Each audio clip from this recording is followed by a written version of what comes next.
السلام علیکم ورحمۃ اللہ وبرکاتہ۔ محترم ناظرین کرام، ربیع الاول کا مہینہ چل رہا ہے، اس لیے میں آج آپ لوگوں کی خدمت میں سیرت النبی پر کچھ اہم باتیں لے کر حاضر ہوا ہوں۔ میں امید کرتا ہوں کہ آپ لوگ میری ان باتوں کو غور سے سنیں گے اور میری ان تمام باتوں پر عمل کرنے کی کوشش بھی کریں گے۔ 9 ربیع الاول کو علی الصباح پیر کے دن نبی علیہ السلام دنیا میں تشریف لائے۔ نبی علیہ السلام کے اعجاز میں اللہ تبارک و تعالیٰ نے اس ربیع الاول سے اگلے ربیع الاول تک کسی عورت کو نہ بیٹا دیا نہ بیٹی دی۔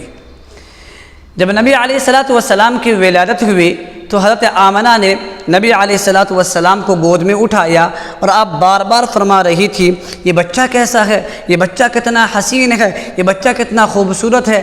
پھر اچانک ان کے گھر کی چھت پھٹتی ہے، اندر بادل آتا ہے، بادل چار اطراف سے، چاروں جانب سے حضرت آمنہ کو ڈھانپ لیتا ہے۔ پھر حضرت آمنہ خود فرماتی ہے، مجھے کچھ لمحہ کے لیے ایسا محسوس ہوا کہ میرا بچہ میری گود میں نہیں ہے، گود خالی ہے۔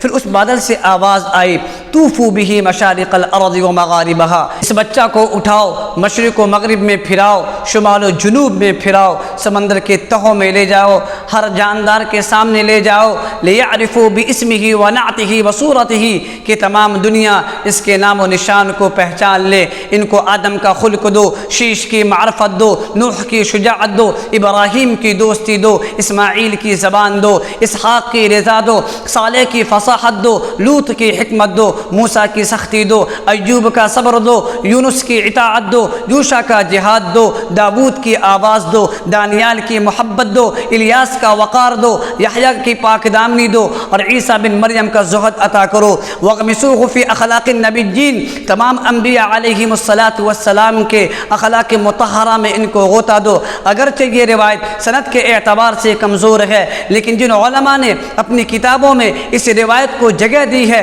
ان کا منشا در حقیقت یہی ہے کہ وہ پیغمبر عربی محمد عربی صلی اللہ علیہ وسلم کی صفت جامعیت کو نمایاں کرے کہ جو کچھ اور انبیاء علیہم السلام کو متفرق طور پر عطا ہوا تھا، وہ سب کچھ مجموعی طور پر محمد صلی اللہ علیہ وسلم کو عنایت ہوا۔ کسی تعریف بیان کرنے والے نے کیا خوب تعریف کیا ہے نبی علیہ السلام کی شان اقدس میں، لِكُلِّ نَبِيٍّ فِي الْأَنَامِ فَضِيلَةٌ وَجُمْلَتُهَا مَجْمُوعَةٌ لِمُحَمَّدٍ، کہ ہر نبی کو فضیلت ملی، مقام ملا، مرتبہ ملا، حیثیت ملی، بلندی ملی، وقار ملا، خوشحالی ملی، کامیابی ملی۔ سارے انبیاء کے فضائل کو، محاسن کو، محامد کو، خوبیوں کو، انعامات کو، عنایات کو، نوازشات کو جس گلدستہ میں جمع کر دو، اس گلدستے کا نام آمنہ کا لال، عبداللہ کا نور نظر، مکہ کا در یتیم، سرور کائنات، شافع محشر،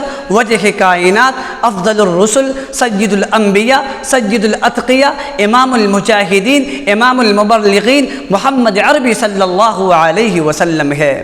کہ اللہ تبارک و تعالیٰ نے تمام انبیاء علیہ السلام کے فضائل، محاسن، محامد کو نبی کریم صلی اللہ علیہ وسلم کے اندر بیک وقت جمع کر دیا ہے۔ حضرت نوح علیہ السلام کی زندگی کفر کے خلاف غیظ و غضب کا ولولہ پیش کرتی ہے۔ حضرت ابراہیم علیہ السلام کی حیات بت شکنیوں کا منظر دکھاتی ہے۔ حضرت موسیٰ علیہ السلام کی زندگی کفار سے جنگ و جہاد، شاہانہ نظم و نسق اور اجتماعی دستور و قوانین کی مثال پیش کرتی ہے۔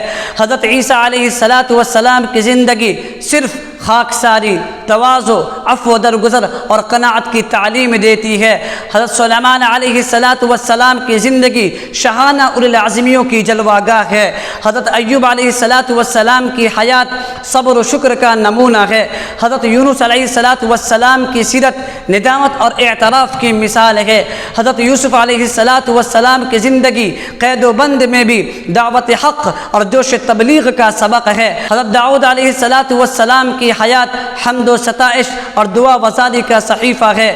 حضرت یعقوب علیہ السلام کی زندگی امید، اللہ پر توکل اور اعتماد کی مثال ہے۔ لیکن محمد عربی صلی اللہ علیہ وسلم کی سیرت مقدسہ کو دیکھو، اس میں نوح، ابراہیم، موسیٰ، عیسیٰ، سلیمان، داود، ایوب، یونس، یوسف اور یعقوب علیہم السلام سب کی زندگیاں اور سیرتیں سمٹ کر سما گئی ہے کہ جو کچھ اور انبیاء علیہم الصلاۃ والسلام کو متفرق طور پر عطا ہوا تھا، وہ سب کچھ مجموعی طور پر محمد صلی اللہ علیہ وسلم کو عنایت ہوا۔